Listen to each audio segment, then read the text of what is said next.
Good morning student. आशा करती हूँ आप सब बहुत अच्छे होंगे। मेरा नाम है दीपक। मैं आपके अपने चैनल दीपक चहल में आप सभी का स्वागत करती हूँ। आज हम 7th क्लास की ज्योग्राफी का 7th चैप्टर देखेंगे। इसके अंदर हम सेटलमेंट्स के बारे में, ट्रांसपोर्ट के बारे में और जो ह्यूमन एनवायरनमेंट होता है उसके बारे में पढ़ेंगे। इन सभी बच्चों को मेरी तरफ से नववर्ष की बहुत सारी शुभकामनाएं। तो हम अपना चैप्टर स्टार्ट करते हैं। अपने नए साल की शुरुआत कुछ ऐसे रिजोल्यूशन के साथ करो जिससे आपका नया साल जो पूरा का पूरा साल रहे वो बहुत ही खुशी में रहे।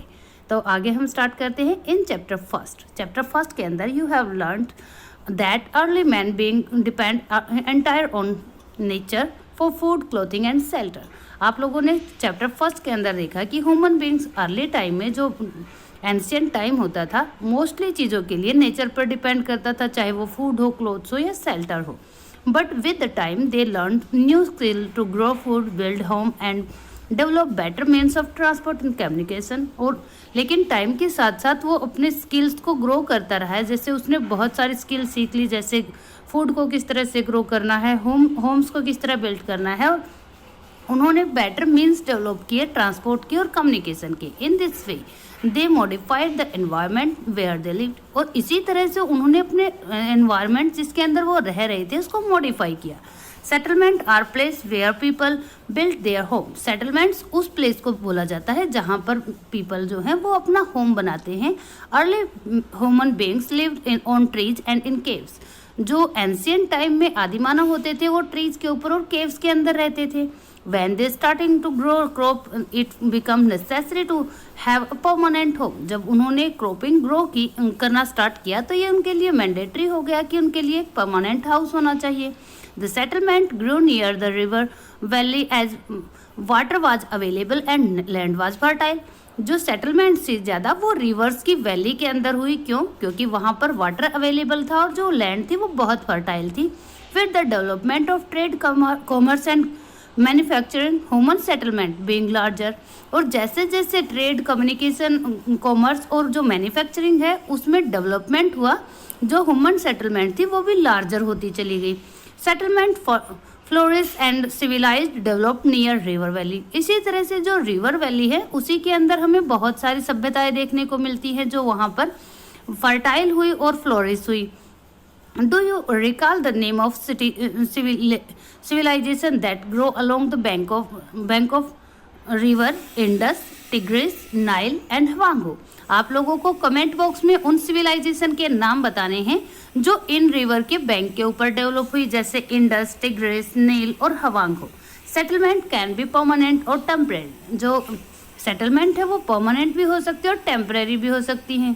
Settlement which are occupied for a short time are called temporary settlement. जो सेटलमेंट कम टाइम के लिए लगाई जाती है उन्हें हम टेम्परेरी सेटलमेंट कहते हैं।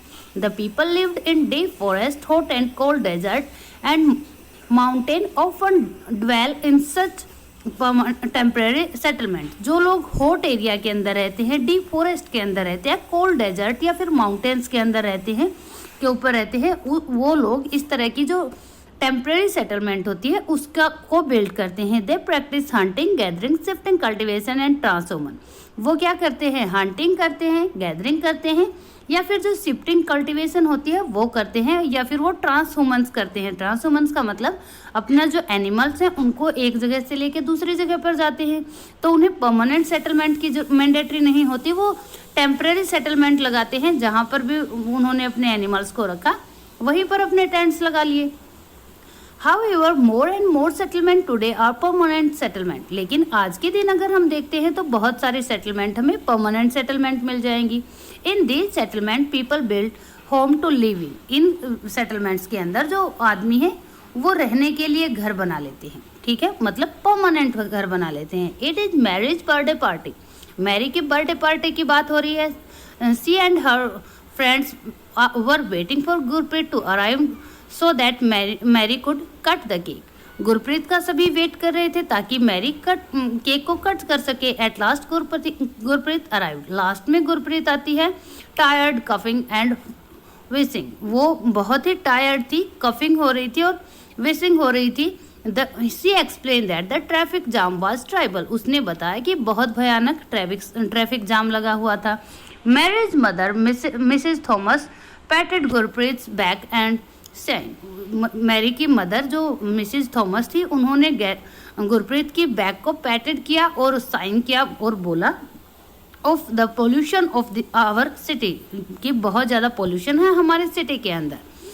प्रसाद had recently come from his village. Prasad जो अभी गांव से आया है, he asked why do we have such traffic jams and such pollution in city. वो पूछ रहा था कि क्यों इतने हैवी ट्रैफिक जाम होते हैं और क्यों इतना पोल्यूशन होता है सिटीज के अंदर। The number of vehicle is increasing day by day due to the growing population in the city. Mary के फादर बताते हैं कि क्योंकि बहुत ज़्यादा व्हीकल्स इंक्रीज कर रहे हैं डे टू डे लाइफ में, क्योंकि पॉपुलेशन सिटीज़ की बढ़ रही है।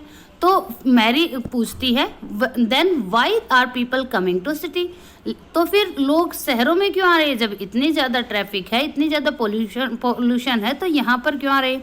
हर मदर रिप्लाइड, उसकी मदर बताती है दे कम लुकिंग फॉर जॉब्स, वो यहाँ आते हैं जॉब्स के लिए, बेटर एजुकेशन के लिए, मेडिकल फैसिलिटीज़ के लिए। मैरी फादर एनक्वायर, और मैरी फिर फर्दर इंक्वायरी करती है if so many people keep coming to city, अगर इसी तरह से पीपल सिटीज़ में आते रहे, where will all the people live, सारे के सारे लोग सिटीज़ में रहेंगे कहाँ।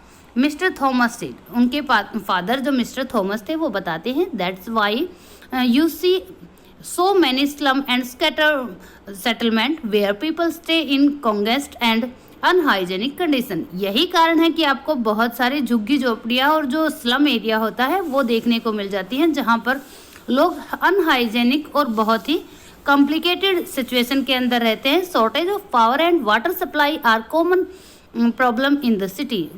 जो सिटीज़ के अंदर है वो वाटर सप्लाई और जो इलेक्ट्रिसिटी सप्लाई होती है उसकी एक बहुत बड़ी वजह बन गई है, क्योंकि वहाँ पर बहुत ज़्यादा स्लम एरिया हो गया है, बहुत ज़्यादा पॉपुलेशन हो गई है। प्रसाद बताते हैं जो अभी रिसेंटली गांव से आए थे, आवर विलेज में not have big cinema hall, हमारे गांव के अंदर बड़े सिनेमा हॉल नहीं है, वेल इक्विप्ड स्कूल्स, बड़े बड़े स्कूल नहीं है, एंड गुड हॉस्पिटल्स, और गुड हॉस्पिटल्स भी नहीं है, but we have lot of open space and fresh air to breathe in, लेकिन हमारा बहुत बड़ा स्पेस, ओपन स्पेस है और वहाँ पर हम आराम से फ्रेश एयर में ब्रीथ कर सकते हैं, सांस ले सकते हैं।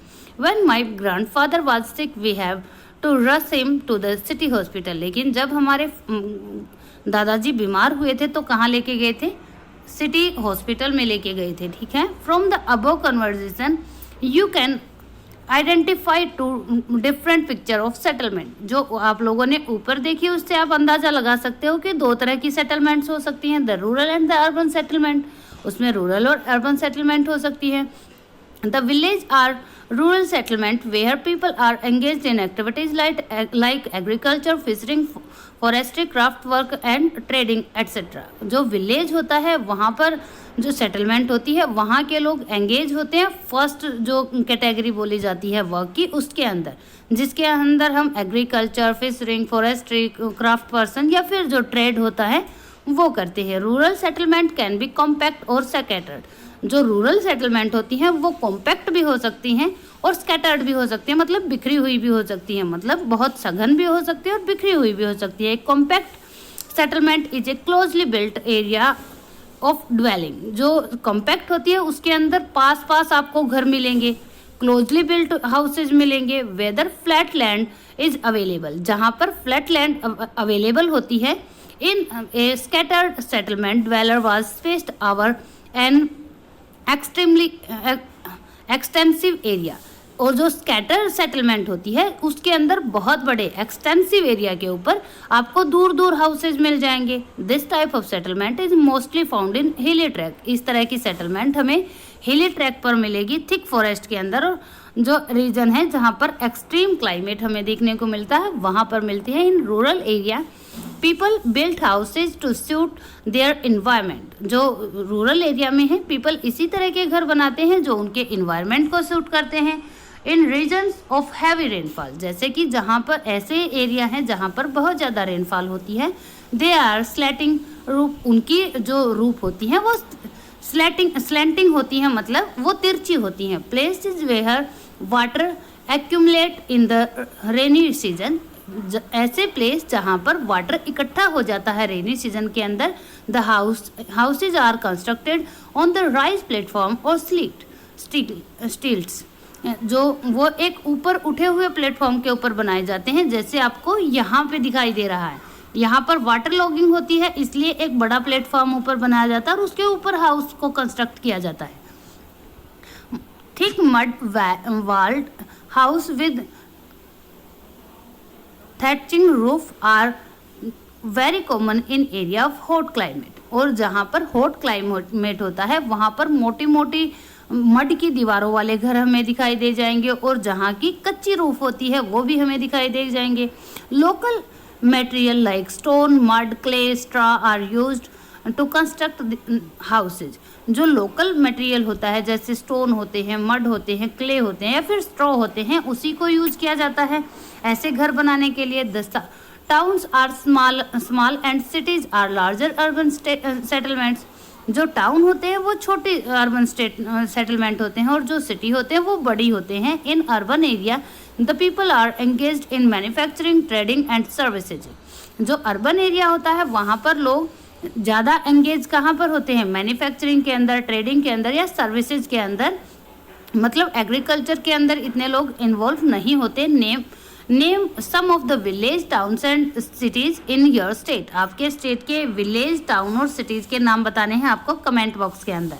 अब हम देखते हैं ट्रांसपोर्ट कि किस तरह से एक जगह से दूसरी जगह पर जाना टाइम टू टाइम कितना बेनिफिशियल हो गया है। अगर हम पहले की बात देखते हैं तो लोगों को ऑन फुट जाना पड़ता था, बहुत ज़्यादा टाइम लेता था और बहुत ज़्यादा पावर लगती थी। लेकिन अभी किस तरह से, जिस तरह से टेक्नोलॉजी का इन्हेंस हुआ, तो किस तरह से जो ट्रांसपोर्ट फैसिलिटी है वो डेवलप हुई, ग्रो की। Transport in the means by which people and goods move. Transport उसको बोला जाता है जिसमें पीपल और गुड्स मूव करते हैं, एक जगह से दूसरी जगह जाते हैं। In the early days it took a great deal of time. पहले के दिनों में बहुत ज़्यादा टाइम लगता था टू ट्रेवल लॉन्ग डिस्टेंस को ट्रेवल करने के लिए। People had to walk and used animal to carry their goods. और लोगों को अपने गुड्स एक जगह से दूसरी जगह ले जाने के लिए एनिमल्स का यूज करना पड़ता था। Invention of the wheel made transport easier. और जैसे ही पहिए का आविष्कार हुआ ये ट्रांसपोर्ट ईजी हो गई। With the passage of time different means of transport develop by even today people are using animal for transport. हालांकि जब टाइम बीता तो बहुत तरह की डेवलपमेंट हुई ट्रांसपोर्ट के अंदर, लेकिन आज भी हम एनिमल का यूज ट्रांसपोर्ट के लिए देख सकते हैं। इन आवर कंट्री, हमारे कंट्री के अंदर जो डंकी, मॉल्स जो होती हैं, बुलॉक्स जो होते हैं, कैमल्स जो होते हैं, वो ट्रांसपोर्ट के लिए कॉमनली यूज किए जाते हैं। In the Andes mountain, Andes जो माउंटेन है साउथ अमेरिका के अंदर, एलएमएस आर यूज, वहाँ पर एलएमएस को यूज किया जाता है। एज आर योक इन तिब्बत, जैसे कि योक को तिब्बत के अंदर यूज किया जाता है ट्रांसपोर्ट के लिए। ठीक है। The early trader from other country use to take several months to reach India. दूसरे एंशियंट टाइम की अगर हम बात करते हैं, दूसरे कंट्री से इंडिया तक आने के लिए सेवरल मंथ्स लग जाते थे। दे टुक आइदर द सी रूट और द लैंड रूट। वो या तो सी रूट से आते थे या लैंड रूट से आते थे। Aeroplanes have made travel faster. और जो एरोप्लेन की डिस्कवरी हुई उसके बाद जो ट्रैवलिंग थी वो फास्टर हो गई। नाउ इट टेक्स ओनली 6 और 8 hours to travel from India to Europe. आज के दिन अगर हम देखते हैं तो 6 to 8 आवर हम यूरोप में, इंडिया से यूरोप में पहुंच सकते हैं। मॉडर्न मीन्स ऑफ ट्रांसपोर्ट दस सेव टाइम एंड एनर्जी। इसलिए जो मॉडर्न मीन ऑफ ट्रांसपोर्ट है वो क्या सेव करता है? हमारा टाइम भी सेव करता है और एनर्जी भी सेव करता है। अब हम मेजर जो ट्रांसपोर्ट के मीन्स होते हैं उनको देखेंगे। The 4 major means of transport are roadways, railways, waterways and airways. आप लोगों को पता है यही 4 तरीके होते हैं जिससे हम एक जगह से दूसरी जगह जा सकते हैं। अब हम इसको डिटेल में पढ़ेंगे। जैसे सबसे पहले हम रोडवेज के बारे में पढ़ेंगे। रोडवेज का आप सभी को पता है बच्चों, जो रोड होता है उसके ऊपर जो व्हीकल चलते हैं उसको रोडवेज बोला जाता है। The most commonly used means of transport specially for short distance are road. अगर हमें छोटी दूरी का डिस्टेंस कवर करना है तो उसके लिए सबसे ज़्यादा यूजफुल रोडवेज होता है। दे मेक बाई मेटल, जिसे हम पक्का बोल सकते हैं, और अनमेटल्ड या फिर जो कच्चे रोड होते हैं जिसमें मेटल्ड मतलब जो पक्का हो, जिसके ऊपर हमें कंक्रीट मिलती है, और जो मड से बने हुए मिलते हैं उन्हें हम अनमेटल्ड बोलते हैं या कच्चा बोलते हैं। The plain have a dense network of road, जो प्लेन्स होते हैं, जो मैदान होते हैं, वहाँ पर हमको डेंस नेटवर्क दिखाई देगा रोड्स का। Road have also been built in terrains like desert, forest and even high mountain. लेकिन फिर भी अलग अलग धरातलों पर रोड को बनाया जाता है, जैसे डेजर्ट के अंदर, फॉरेस्ट के अंदर और हाई माउंटेन के अंदर। ले Manali highway in the Himalaya mountain is one of the highest road in world. ले मनाली का जो हाईवे है हिमालयन माउंटेन के अंदर, वो वर्ल्ड का सबसे ऊंचाई पर बना हुआ रोडवेज है। Roads built underground are called subway underpass. जो अंदर धरती के अंदर अंडरग्राउंड बिल्ट किए जाते हैं रोड, उनको सबवे या अंडरपास बोला जाता है, अंडरपाथ बोला जाता है।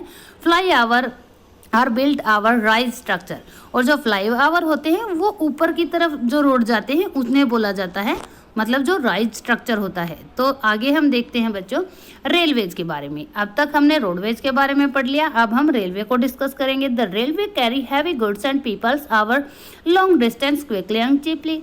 एक जगह से दूसरी जगह पर अगर हमें हैवी गुड्स और पीपल्स को लेके जाना है बहुत जल्दी और बहुत सस्ते में, तो हम रेलवे का यूज करते हैं। The invention of the steam engine and the industrial revolution helps in speedily development of rail transport. जो स्टीम इंजन का इन्वेंशन हुआ और उसके बाद जो इंडस्ट्रियल रिवॉल्यूशन हुआ, उसने बहुत हेल्प की जो रेलवे था उसके डेवलपमेंट के लिए, उसका बहुत ही स्पीडली डेवलपमेंट हुआ। Diesel and electric engine have largely replace the steam engine, और फिर डीजल और इलेक्ट्रिक इंजन ने बहुत जल्दी से रिप्लेस किया उन स्टीम इंजन को। In place super fast train have been introduce to make the journey faster, और इसी उसमें अगर हम देखते हैं बहुत सारे प्लेसेस पर सुपर फास्ट ट्रेन चलने लगी हैं जो जर्नी को बहुत ही फास्ट बना देती हैं। The railway network is very well developed over the plain area.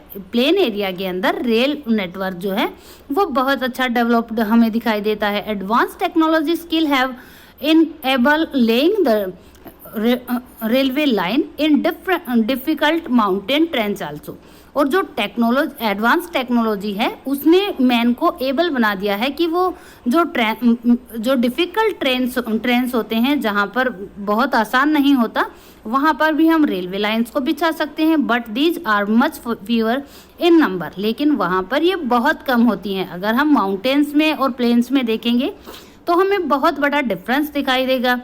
Indian railway network is well developed. India का जो रेलवे नेटवर्क है वो बहुत अच्छा डेवलप्ड नेटवर्क है। It is the largest in Asia, और एशिया के अंदर ये लार्जेस्ट है। यहाँ पर आप लोगों को बच्चों रसिया का मैप दिखाई दे रहा है। ये वर्ल्ड का सबसे बड़ा रेलवे नेटवर्क है। अगर हम बात करते हैं, इसे हम ट्रांस साइबेरियन रेलवे बोलते हैं। ये यहाँ से आपको यहाँ पर पीट्सबर्ग है, जहाँ पर ये एक बहुत मेजर सिटी है रसिया का, और यहाँ पर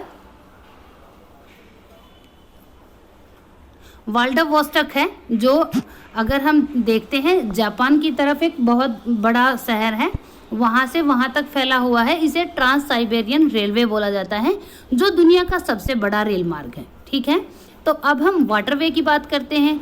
क्योंकि वाटर का एक खुद का फ्लो होता है, इसलिए वहाँ पर जो चीज़ें चलाई जाती हैं, जो बोट्स चलाई जाती हैं, जो छोटी छोटी सबमरीन्स चलाई जाती हैं, वो फ्लो के साथ चलना होता है, तो उसका जो फ्यूल लगता है वो बहुत कम लगता है, इसीलिए वाटरवे बहुत ही चीप होता है। आप लोगों को पता होगा बच्चों, अगर एक कंट्री से हमें दूसरे कंट्री में हैवी गुड्स को पहुंचाना है तो हम वाटरवे की ही हेल्प लेते हैं। You have already learned that since early time waterway were use for transportation. आप लोगों ने पढ़ा है कि पहले के दिनों में वाटरवेज को ही यूज किया जाता था ट्रांसपोर्ट्स के लिए। Waterways are cheapest for carrying heavy and bulky goods over long distance के लिए हैवी और बल्कि जो गुड्स हैं उनको कैरी करने के लिए सबसे चीपेस्ट होता है। They are mainly of two type, ये दो टाइप का होता है, inland waterways and sea route. Inland waterways मतलब जो देश के अंदर, नदियों के अंदर जो जिस तरह से वाटरवे बनाए जाते हैं वो, और सी रूट मतलब जो ओशियन को हम यूज करते हैं वाटरवे के मीन्स के रूप में, उससे। Navigable river and lake are used as island waterway. Some of the जो रिवर्स होती हैं और लेक्स होती हैं उनको इनलैंड वाटरवे के लिए यूज किया जाता है. Some of the important inland waterway are the Ganga Brahmaputra river system. जो गंगा ब्रह्मपुत्र रिवर सिस्टम है वो इंडिया का बहुत इंपॉर्टेंट वाटरवे है. The great lakes of North America. North America की जो 5 ग्रेट लेक्स हैं उनके अंदर कहीं भी गैप नहीं है और वो दुनिया का सबसे अच्छा वाटरवे है. ठीक है. And the river of Nile in Africa. और इसी तरह से अफ्रीका की जो नाइल रिवर है वो भी ट्रांसपोर्ट के लिए जानी जाती है, वाटरवेज के लिए जानी जाती है. Sea routes and ocean routes are mostly used for transporting mechanism and goods for the one country to other. अगर हम सी रूट्स की बात करते हैं तो इनमें मोस्टली यूज किया जाता है बहुत सारे मैन फोर्स को ले जाने के लिए और एक जगह से दूसरी जगह को गुड्स को ले जाने के लिए. This route are connected with the ports. और ये जो रूट हैं ये पोर्ट्स के साथ कनेक्टेड होते हैं. ऐसा नहीं भी कहीं भी आप किसी भी शिप को रोक सकते हो. वो पोर्ट्स होती हैं उनके अंदर ही पर्टिकुलर आपको जो एंकर होता है वो करवाना पड़ता है. एंकर का मतलब वहाँ पर उनको रोका जाता है. Some of the important port of the world are Singapore and Mumbai in Asia. अगर हम वर्ल्ड की कुछ फेमस पोर्ट्स की बात करते हैं तो सिंगापुर और मुंबई एशिया के अंदर, न्यूयॉर्क, लॉस एंजलिस इन नॉर्थ अमेरिका. नॉर्थ अमेरिका की अगर हम बात करते हैं तो वहाँ पर लॉस एंजलिस और न्यूयॉर्क है. रियो डी जेनेरियो इन साउथ अफ्रीका. अगर हम साउथ अमेरिका की बात करते हैं तो वहाँ पर ब्राज़ील की राजधानी जो रियो डी जेनेरियो है वो बहुत इंपॉर्टेंट पोर्ट है. Durban and Cape town in Africa. और अफ्रीका के अंदर डरबन और Cape Town. Sydney in Australia. और ऑस्ट्रेलिया की अगर हम बात करते हैं तो वहाँ पर सिडनी एक इम्पोर्टेंट पोर्ट है. London and Rotterdam in Europe. Europe यूरोप की अगर हम बात करते हैं तो लंदन और रॉस्टरडम जो है जो वो बहुत इम्पोर्टेंट पोर्ट्स हैं. आप लोगों को वर्ड्स की कुछ और फेमस पोर्ट्स के नाम बताने हैं. अभी हम एयरवेज की बात करते हैं. एयरवेज मतलब जहाँ पर एयर को एक मीन्स की तरह यूज किया जाता है ट्रांसपोर्ट के लिए. This is the fastest way of transport develop in early 20th century. Early 20th century में जो डेवलप हुए उसमें से एयरवेज सबसे फास्टेस्ट वे है. It is also the most expensive due to high cost of fuel. ये बहुत expensive भी होता है क्योंकि इसके अंदर जो फ्यूल यूज किया जाता है वो हाई कॉस्ट का होता है. Air traffic is adversely affect by bad weather like fog and storm. और जो एयर ट्रैफिक होता है वो बैडली अफेक्टेड होता है फॉग से और स्टॉर्म से. It is the only mode of transport to reach the most remote and distance area specially where there are no road and railway. और ये एक बहुत ही अच्छा ट्रांसपोर्ट का मोड होता है रिमोट एरिया के लिए या फिर जो डिस्टेंस एरिया होते हैं वहाँ के लिए जहाँ पर बेसिकली रोड और रेलवे नहीं होती. Helicopter is extremely useful in mostly incredible area. जो इनक्रेडिबल एरिया होते हैं जहाँ पर लोगों की पहुँच नहीं होती वहाँ पर हम हेलीकॉप्टर्स को यूज कर सकते हैं. And in time of calamity for rescue people and distributing food, water, cloth and medicine.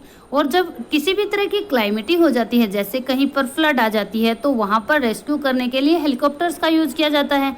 और लोगों तक जो बेसिक गुड्स हैं उनको पहुँचाने के लिए भी इसका यूज किया जाता है जैसे distribution of food, water, clothes और medicine. Some of the important port of airport are. जो इम्पोर्टेंट एयरपोर्ट हैं वो हम बता रहे हैं वर्ल्ड के. Delhi, Mumbai, New York, London, Paris and Frankfurt and सीरियो. जो ये हैं ये वर्ल्ड के इम्पोर्टेंट एयरपोर्ट हैं. ठीक है. अब हम देखते हैं कम्युनिकेशन. कम्युनिकेशन का मतलब एक बात को दूसरे आदमी तक पहुंचाना, मोड ऑफ कम्युनिकेशन. अगर हम मास मीडिया की बात करते हैं तो एक बात को बहुत सारे लोगों तक पहुंचाना. जैसे हम टेलीविज़न से एक ही चीज़ को रिकॉर्ड करके बहुत सारे लोगों तक पहुंचा देते हैं. इसी तरह से जो रेडियो होते हैं वो भी मास कम्युनिकेशन. जिस तरह से हम यूट्यूब के ऊपर पढ़ रहे हैं ये भी मास कम्युनिकेशन है. मैं यहाँ से एक वीडियो बनाऊंगी और सभी बच्चों के लिए पहुँच जाता है. ठीक है. तो ये भी क्या होगा बच्चों, मास कम्युनिकेशन होगा. Communication is the process of conveying message to another. Communication का मतलब होता है अपने मैसेज को दूसरे तक कन्वे करना. With the development of technology human have devised new and fast mode of communication. जैसे जैसे टेक्नोलॉजी का डेवलप हुआ, ह्यूमन ने ऐसे चीज़ें डेवलप कर ली जिससे कम्युनिकेशन को फास्टली भेजा जा सकता है। The figure 7.10 explain the evolution of communication system. जो आप लोगों को दिखाई दे रही है 7.10 जो पिक्चर है, इसके अंदर दिखाया गया है कि किस तरह से डेवलपमेंट हुई है कम्युनिकेशन के अंदर। The advancement in the field of communication has brought about an important revolution in the world. जो इस तरह की एडवांसमेंट हुई है उसने एक नई रिवोल्यूशन को वर्ल्ड के अंदर इन्फॉर्म कर दिया है, बना दिया है। Different modes of communication are used to provide information, to educate as well as to entertainment. बहुत तरह के मोड हैं कम्युनिकेशन के जो यूज किए जाते हैं एजुकेशन के लिए भी और एंटरटेनमेंट के लिए। Through the newspaper, radio and television we can communicate with a large number of people. जो न्यूज़पेपर है, रेडियो है, टेलीविज़न है, इससे हम बहुत सारे लोगों तक ये पहुंच हो जाती है, इसलिए इसको हम मास कम्युनिकेशन बोलते हैं। They have therefore called mass media, इसी को मास मीडिया बोला जाता है। The satellite have made communication even faster. Satellite ने इस कम्युनिकेशन को और भी फास्टर बना दिया है। The settlement have help in oil exploration. जो सैटेलाइट होती हैं उससे हमें पता चल जाता है कि जो ऑयल है वो कहाँ पर ज़्यादा मिलेगा। सर्वे ऑफ फॉरेस्ट का सर्वे कर सकते हैं, अंडरग्राउंड वाटर का सर्वे कर सकते हैं, मिनरल वेल्थ का पता लगा सकते हैं कि कहाँ पर कितने मिनरल डिपॉजिट हैं। Weather forecast and disaster warning. जो वेदर है उसका हम पहले ही पता लगा सकते हैं और किसी भी तरह का अगर स्टॉर्म वगैरह आ रहा है तो उसका भी हमें, सुनामी वगैरह आ रही है उसके भी हमें, डिजास्टर की भी पहले वार्निंग मिल जाती है। Now you can send electric male and email through internet. आप आज के दिन में ईमेल और जिसे हम इलेक्ट्रिक मेल भी कहते हैं उसको इंटरनेट के थ्रू भेज सकते हो कहीं पर भी। Wireless telephone communication through cellular phone have become very popular today. और जो आजकल के सेलुलर फ़ोन होते हैं जिसे वायरलेस फ़ोन भी कहते हैं, जिसे हम मोबाइल भी कहते हैं, ये आज के दिन में बहुत पॉपुलर हो गया है। Internet not only provide us with world wide information and interaction but has also made our life more comfortable. जो इंटरनेट है उसने वर्ल्ड वाइड इन्फॉर्मेशन तो हमें प्रोवाइड करता है, उसके साथ साथ हमारी लाइफ को बहुत ही कंफर्टेबल बना देता है। हमें जिस चीज़ में डाउट होता है हम इंटरनेट पे उस चीज़ को देख सकते हैं। Now we can reserve ticket for railway, airway and even cinema and hotel sitting at home with this kind. अब क्या है, हम घर बैठे हर चीज़ को कि टिकट्स को वो कर सकते हैं, अवेल कर सकते हैं। वो रेलवे की हो सकती है, एयरवेज की हो सकती है, सिनेमाज की हो सकती है, हम होटल भी बुक कर सकते हैं एक ही जगह पर बैठे हुए। तो यहाँ पर देखो बच्चों, पहले इस फ्लो को दिखाया गया है। सबसे पहले लोग आपस में बातें करते थे, उसके बाद चिट्ठियों के लिए हम एनिमल्स को यूज करने लगे। ठीक है, यहाँ पर आप लोगों ने सुना होगा कबूतर जाजा वाला।